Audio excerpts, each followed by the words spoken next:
Hello' everyone, আজি বনাওঁ বলক আলুৰ চপ। এইকেইদিন আলুৰে চিৰিজ বুলি ক'ব লাগিব, আলুৰ ৰেচিপিবোৰ দি আছোঁ। এয়া হৈছে আলু চপ। মই পৰিৱেশন কৰিছিলোঁ গাখীৰ চাহৰ লগত। ইভিনিং বেলেগ বেলেগ বস্তু কেতিয়াবা খাব মন যায় নহয় জানো, তাতে বন্ধৰ দিন হ'লেতো কথাই নাথাকে। গতিকে ৰেডি কৰিলোঁ মোক আলু চপ বনাবৰ কাৰণে। এয়া প্ৰথমতে কেৰাহী এখন উঠাই লৈছোঁ, তাৰপিছতে মছলাবোৰ দিছোঁ। ধনিয়া, সৰিয়হৰ গুটি, আদা, নহৰু সেইখিনি অলপ ভাজি লৈছোঁ। তাৰপিছত কেঁচা জলকীয়া দিছোঁ, অলপ সময়ৰ পিছত দিছোঁ হালধি, তাৰপিছত টমেট' কেটচাপ, তাৰপৰা বইল কৰি পিটিকি লোৱা আলুখিনি এইখিনি দি ৰেড চিলি পাউডাৰ, জিৰা পাউডাৰ, ধনিয়া পাউডাৰ গোটেইখিনি দি ধুনীয়াকৈ মিলাই লৈছোঁ। এয়া ধুনীয়াকৈ মিলাই লোৱাৰ পিছত তাৰপিছত দিম মই নিমখ। নিমখ দিছোঁ জোখমতে। তাৰপিছত এয়া দিছোঁ অলপমান জলকীয়া গুড়ি, তাৰপৰা দিলোঁ ধনিয়া পাত। এয়া ধনিয়া পাত অলপ সৰহকৈ দিছোঁ। আৰু এয়া ষ্টাফিং, মানে মোৰ আলু চপৰ মেইন ভিতৰত যিটো ষ্টাফিং সেয়া ৰেডি। তাৰপিছত এটা বাতি লৈছোঁ, তাতে দিছোঁ মই পিঠাগুড়ি এয়া 2 চামুচ, 3 চামুচ দিছোঁ। তাৰপিছত দিছোঁ বেচন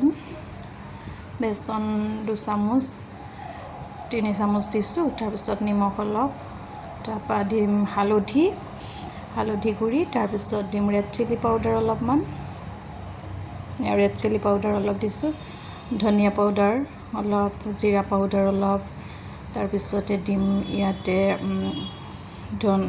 জিৰা গুটি কেইটামান, জিৰা গুটি, তাৰপিছত দিম আজৱাইন অলপমান দি দিছোঁ, তাৰপিছত কালজিৰা, তাৰপৰা দিম এতিয়া ধনিয়া আহিছে, জলকীয়াৰ অলপমান গুড়ি। এইখিনি ধুনীয়াকৈ মিলাই ল'ম। এয়া মিহলাই লৈছোঁ। তাৰপিছত অলপকৈ পানী দি ধুনীয়াকৈ এটা স্মুথ বেটাৰ ৰেডি কৰি ল'ম, য'ত মই আলু চপখিনি ডুবাই ফ্ৰাই কৰিম। এয়া ধুনীয়াকৈ মিলাই লৈছোঁ, অলপ পানী দি মিলাই গৈছোঁ আৰু এনেকুৱা ধৰণৰ এটা বেটাৰ তৈয়াৰ কৰি লৈছোঁ। আৰু এই ষ্টাফিংখিনি মই ধুনীয়াকৈ আকৌ এবাৰ মিলাই লৈছোঁ। তাৰপিছত এতিয়া নিজৰ মতে নিজৰ পচন্দৰ চেপ দি যাব লাগে। মইতো ঘূৰণীয়াকৈ পিঠাৰ নিচিনা চেপ দিছোঁ। এয়া এনেদৰে এটা এটাকৈ গোটেইখিনি ৰেডি কৰি ল'লোঁ। তাৰপিছত মই বেচনত এটা এটাকৈ ডুবাই ধুনীয়াকৈ ভাজি যাম। এইখিনি মুঠতে মোৰ 7টামান ৰেডি হৈ গ'ল আলু চপ। আৰু এয়া বেচনত ডুবাই লৈছোঁ বেটাৰখিনিত, তাৰপিছত এটা এটাকৈ ভাজি যাম। এয়া কেৰাহী এখন উঠাই ল'লোঁ আৰু ইয়াতে দিলোঁ ৰিফাইন তেল অলপ সৰহকৈ দিছোঁ। তাৰপিছত ইলুটি শিলুটি কৰি ধুনীয়াকৈ ফ্ৰাই কৰি যাম এটা এটাকৈ। আপোনালোকে যদি পেন লয় তেতিয়াহ'লে পেনত আচলতে গোটেইকেইটা একেলগে ফ্ৰাই কৰিব পাৰি, কিন্তু মই সৰু এখন লোহাৰ কেৰাহী লৈছোঁ আৰু তাতে ভাজি গৈছোঁ এটা এটাকৈ। এয়া ইলুটি শিলুটি কৰি মই গোটেইকেইটা আলু চপ ভাজি ল'লোঁ। দেখিছে ক্ৰিস্পি হৈছে আৰু খাবৰ কাৰণে বহুত টেষ্টি আছিল।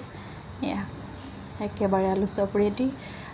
মই ছাৰ্ভ কৰিছোঁ এয়া গাখীৰ চাহৰ লগত। কেতিয়াবা খাব মন যায় এনেদৰে পূৰা গাখীৰতে চাহপাত দি, নহয় জানো। এয়া ধুনীয়াকৈ এইখিনি মোৰ আলু চপ ৰেডি। টমেট' চচ ঘৰতে তৈয়াৰ কৰা, তাৰে লগত মই পৰিৱেশন কৰিছোঁ। এয়া ভাঙি দেখাইছোঁ এটা, খাবলৈ বহুত টেষ্টি আছিল। এয়া আজি ৰেচিপি কেনেকুৱা পালে জনাব। আজিলৈ আহিছোঁ, বাই বাই।